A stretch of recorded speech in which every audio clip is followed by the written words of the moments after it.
So up until now, I've been using this 13-inch M1 MacBook Pro for everything I need to use a computer for. That is until a couple of days ago when I impulsively went on Facebook Marketplace and found this desktop computer here for about £600. So I decided to pick up a Windows desktop computer, mainly for gaming and editing. And I was going to use my MacBook just for work-related tasks. So without much research, I picked up this desktop computer with a monitor for £600. Now the specs in this computer are a couple of years old, but they should be absolutely fine for what I need to use it for. So the processor we have in this desktop is a 6-core Ryzen 5 3600 XT. That was released back in 2019.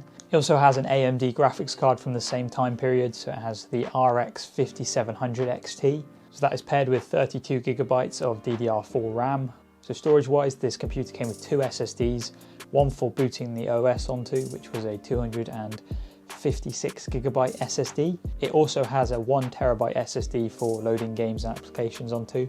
So the power supply and the motherboard, I don't really know much about. I think it's got a B450 motherboard, and I have no idea what brand or wattage the power supply is, but it is enough to power the computer. I've not had any issues with that. And it also came with a 24-inch 144Hz Dell monitor, so this is only a 1080p monitor, but to be honest, it actually looks all right. For an ideal setup, I probably would get another monitor, and maybe a 1440p one that's 60Hz just for editing, and then keep this one for gaming. That's probably what I'm going to end up doing. But anyways, so you've all tuned in to see the performance test of this computer. So what I've done is I've installed a bunch of games off Steam, boot into a couple of games and see what sort of frame rates we get in sort of settings. So yeah, let's see how it performs in 2023. So the first game we're going to test is Fortnite. We're going to be playing at 1080p on the Epic presets with the native 1080p resolution. There we go. So as you can see, we're getting about 75 FPS at the moment. Which isn't quite the 144 we would have hoped for with this monitor. I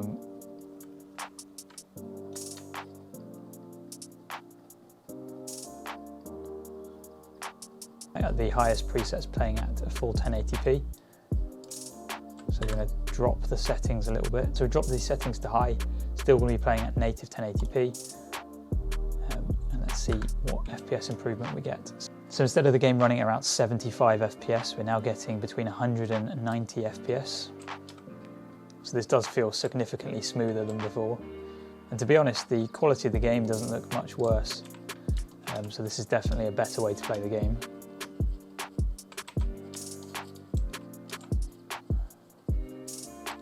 Yeah, so as you can see, around 95 FPS on the high presets.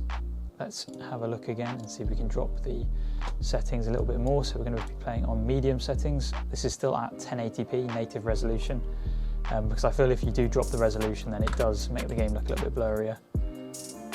All right, so we're on medium settings now, and I can see straight away this does look significantly worse than Epic and High. But as you can see, the frame rate has gone right up to about 125 frames per second. So it bounces anywhere from 110 to 130. So that is very smooth on this 144Hz monitor. So yeah, this is definitely a more competitive way of playing the game. Now I'm going to finally test it on low settings, still at native 1080p. So this is on low settings. As you can see, the game looks much worse. There's no grass detail or anything. But I am getting about 150 frames per second, so I'm maxing out the refresh rate of my monitor. This feels very smooth. This is probably the most competitive way to play this game. So what I'm going to do now is put it on Epic graphics settings. But I am going to drop the resolution down to quality, so temporal super resolution. Drop that down to quality, so I think it's running at 2/3 of the native resolution. Let's see if this game is still quite smooth. So this is on Epic settings. Oh.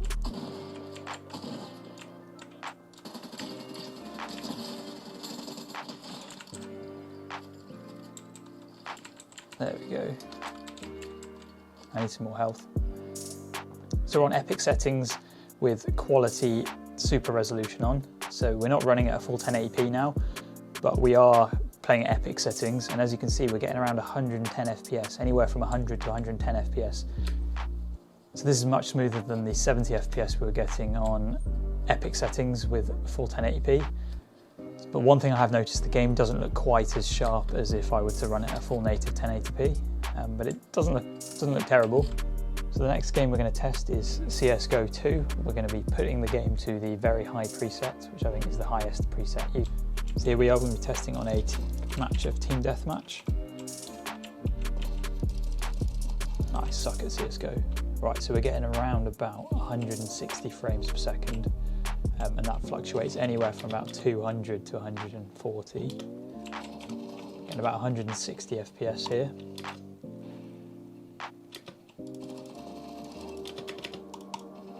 Yeah, so there we go, we're playing at low settings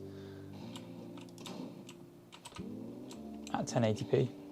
And to be honest, there's not actually that much of an increase in the FPS. It's probably only about 10 to 20 FPS more than if I was playing on the really high settings.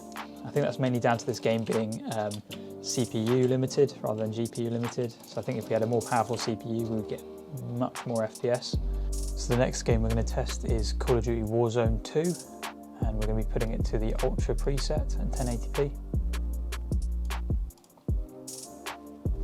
So here we are in Warzone 2. As you can see, when we're in the plane, the frame rate is around about 90 on Ultra settings at 1080p. Just going to land.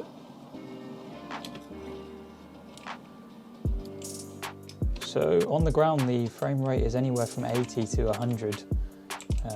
So it does still feel very smooth.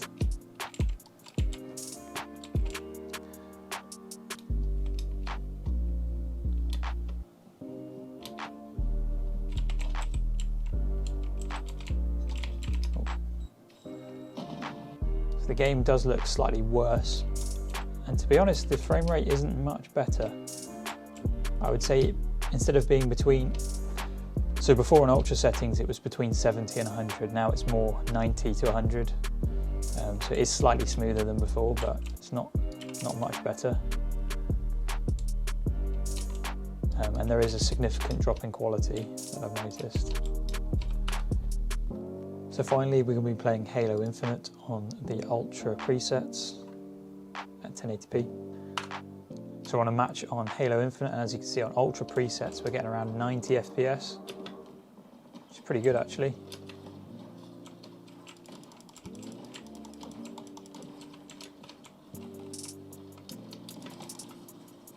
Oh, right, so if we change the video settings all the way down to low, let's see what difference that makes.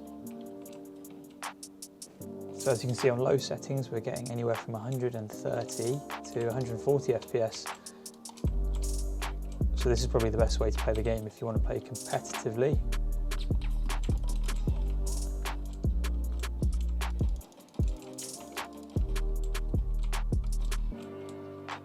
So that wraps up this video on this desktop computer. If you've got any questions, be sure to leave them in the comments section. I'll try my best to get around to them.